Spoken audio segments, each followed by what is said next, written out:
Welcome back to Gen Z Mahabharata Quiz episode 9. Let's go. First question ನಾನು ಕೇಳ್ತೀನಿ. ಮಹಾಭಾರತದಲ್ಲಿ ಪಾಂಡವರು ಅಜ್ಞಾತವಾಸಕ್ಕೆ ಅಂತ ಹೋಗ್ತಾರೆ. ಯಾರ ಆಸ್ಥಾನದಲ್ಲಿ ಈ ಅಜ್ಞಾತವಾಸವನ್ನು ಕಳೀತಾರೆ? ವಿರಾಟ ರಾಜನ ಆಸ್ಥಾನದಲ್ಲಿ. Correct answer. Next question Krithika ಕೇಳ್ತಾಳೆ. ನಾನು ಇದಕ್ಕೆ ರಿಲೇಟೆಡ್ ಕೇಳ್ತೀನಿ.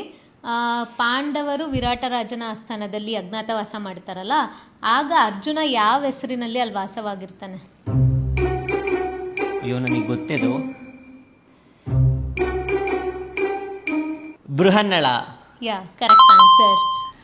ಅರ್ಜುನ ಬೃಹನ್ನಳಲಾಗಿ ವಿರಾಟನ ಆಸ್ಥಾನದಲ್ಲಿರ್ತಾನೆ. ಅರ್ಜುನನಿಗೆ ಒಂದು ಶಾಪ ಇರುತ್ತೆ, ಊರ್ವಶಿಯಿಂದ ಒಂದು ಶಾಪ ಇರುತ್ತೆ. ಅರ್ಜುನ ಒಮ್ಮೆ ಇಂದ್ರಲೋಕಕ್ಕೆ ಹೋದಾಗ ಊರ್ವಶಿ ತನ್ನ ಪ್ರೇಮವನ್ನು ಎಕ್ಸ್ಪ್ರೆಸ್ ಮಾಡ್ತಾಳೆ ಅರ್ಜುನನಿಗೆ. ಅರ್ಜುನ, ನೀನು ನನ್ನ ತಾಯಿ ಸ್ವರೂಪ, ಹಾಗಾಗಿ ನಾನು ನಿನ್ನ ಪ್ರೇಮವನ್ನು ಅಕ್ಸೆಪ್ಟ್ ಮಾಡೋದಕ್ಕಾಗಲ್ಲ ಅಂತ ಹೇಳ್ತಾನೆ.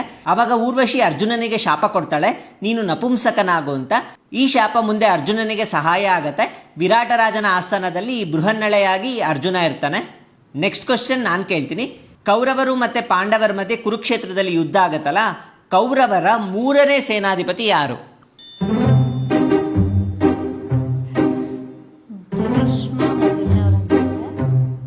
ದ್ರೋಣಾಚಾರ್ಯರು. Wrong answer. ಕರೆಕ್ಟ್ ಆನ್ಸರ್ ಬಂದ್ಬಿಟ್ಟು Karna.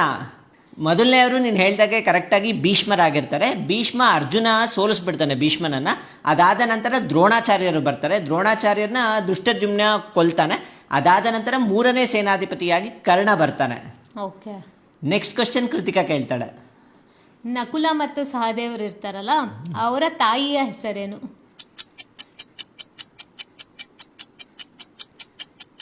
Madri. Yeah, correct answer. ಪಾಂಡವರಲ್ಲಿ 3 ಜನ ಯಾರಿರ್ತಾರೆ ಅವರಿಗೆ ಕುಂತಿ ತಾಯಿಯಾಗಿರ್ತಾಳೆ, ಮತ್ತು ನಕುಲ ಮತ್ತು ಸಹದೇವರಿಗೆ ಮಾದ್ರಿ ತಾಯಿಯಾಗಿರ್ತಾಳೆ. Yeah, correct answer. Next question. ಮಹಾಭಾರತದಲ್ಲಿ ವೃಕೋದರ ಅಂತ ಯಾರನ್ನ ಕರೀತಾರೆ?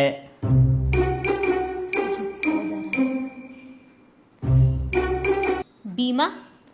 Correct answer. ಮಹಾಭಾರತದಲ್ಲಿ ಭೀಮನನ್ನ ವೃಕೋದರ ಅಂತ ಕರೀತಾರೆ. ವೃಕೋದರ ಅಂದರೆ ತೋಳದಂಥ ಹೊಟ್ಟೆ ಇರುವವರು ಅಂತ. ಎಷ್ಟು ತಿಂದ್ರೂ ತುಂಬದೇ ಇಲ್ಲ, ಅವ್ರಿಗೆ ಹಸ್ವಾಗ್ತಾನೆ ಇರುತ್ತೆ. ಹಾಗಾಗಿ ಭೀಮನನ್ನ ವೃಕೋದರ ಅಂತ ಕರೀತಾರೆ. ಇದರಲ್ಲಿ ನೀವೆಷ್ಟು ಕ್ವೆಶ್ಚನ್ಸ್ಗೆ ಆನ್ಸರ್ ಮಾಡಿದ್ದೀರಾ ಅಂತ ಕಾಮೆಂಟ್ ಮಾಡಿ. ಮತ್ತೆ ಮುಂದಿನ ಎಪಿಸೋಡಲ್ಲಿ ಸಿಗೋಣಂತೆ.